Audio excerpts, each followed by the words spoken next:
Me parece fascinante que haya dos maneras muy distintas de pensar en la realidad.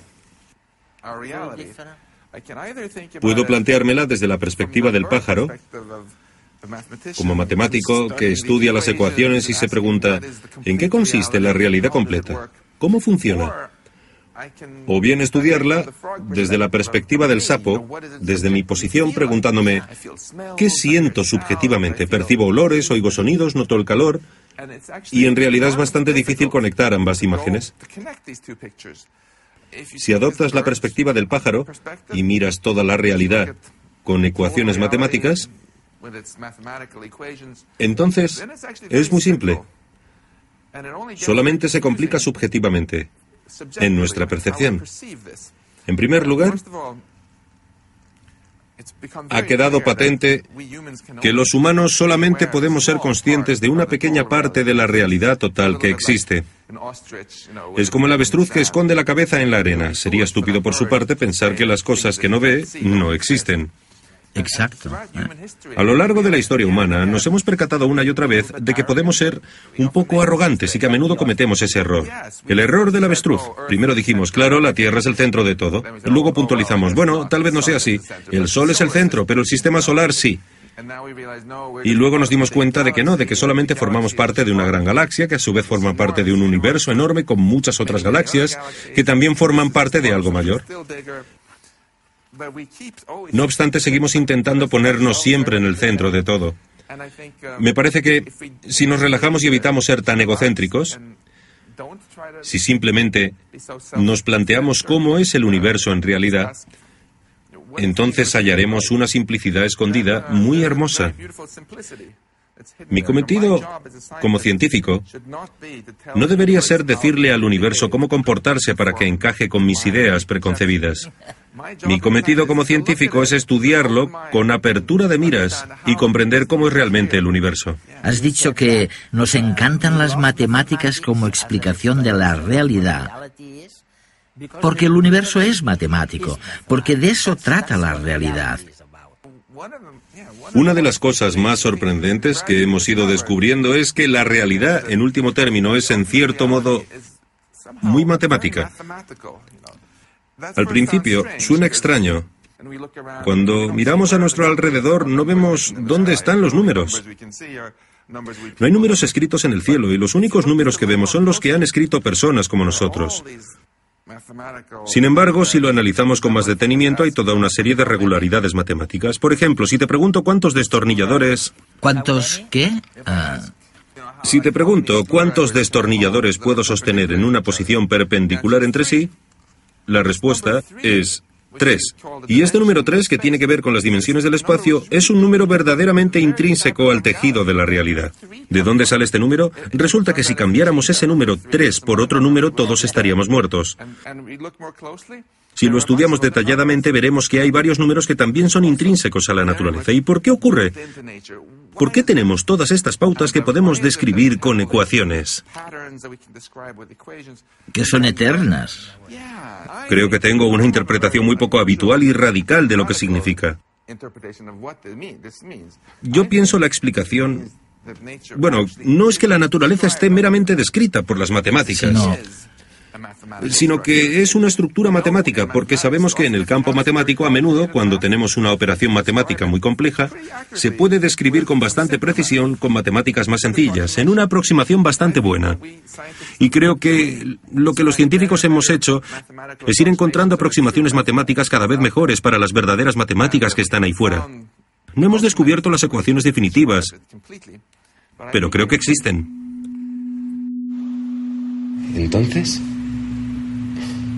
¿por qué nuestro universo es tal como lo conocemos? ¿Y si la realidad fuese distinta de lo que podemos imaginar? O sea, ¿qué pasa si en otros universos las leyes de la física no tienen nada que ver con las que conocemos? En ese caso se abrirían infinitud de posibilidades. Y según los cosmólogos, solo las matemáticas pueden describir la verdadera realidad, más allá del espacio y del tiempo, aunque nuestra mente la perciba de manera imperfecta. Ya ves.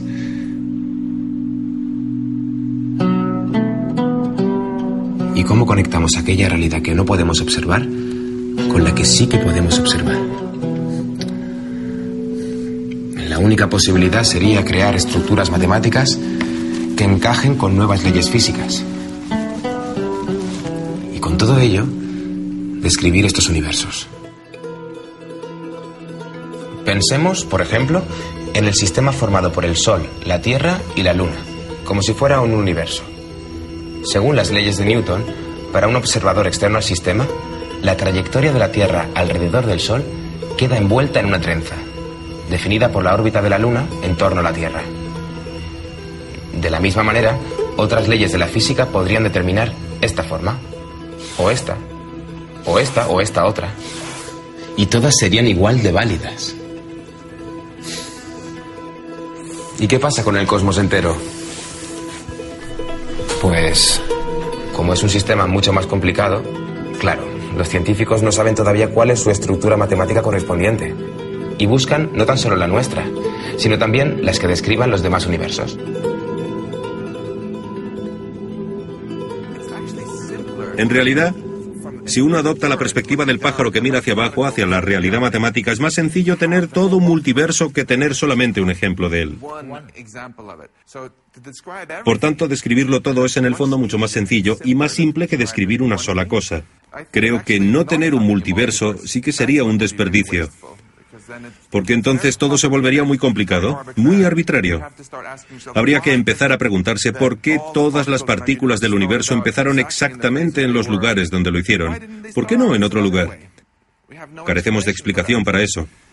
Además, miramos a nuestro alrededor y vemos que algunas cosas en el universo indican que hemos sido muy afortunados. Por ejemplo, me pregunto, ¿qué pasaría si empezara a cambiar algunos de esos números en lo que denominamos constantes físicas? Imagina que hubiera botones de ajuste desde los que pudiera modificarlos. En la mayoría de los casos, con solamente modificarlos un poco, moriría inmediatamente. Si cambiara la intensidad de la fuerza eléctrica un poco, explotaría el Sol. Si modificara la fuerza de la interacción nuclear débil, de repente no podría haber átomos. ¿Por qué hemos tenido tanta suerte? Si existe un multiverso, hay una respuesta para eso, porque si todo sucede en algún lugar, entonces, por supuesto, la vida surge justamente en los lugares donde las constantes son correctas. Y no es un universo único, claro. La existencia de universos paralelos nos ayuda a explicar por qué todo nuestro universo parece haber tenido tanta suerte, porque hay muchos otros universos en el espacio que están completamente muertos. Y nosotros habitamos en una de las regiones mágicas favorables a la vida del multiverso en las que se puede vivir. Pero no es suerte. La vida encuentra la manera de prosperar siempre que pueda.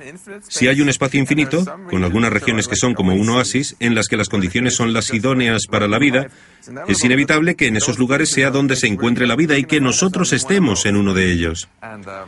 Y deberíamos estar agradecidos por ello sin perder de vista que todo parece indicar que el precio que debemos pagar por la fortuna de existir es que tenemos que ser un poco humildes y aceptar que no somos el centro de todo y que la realidad es mucho más grande de lo que pensábamos.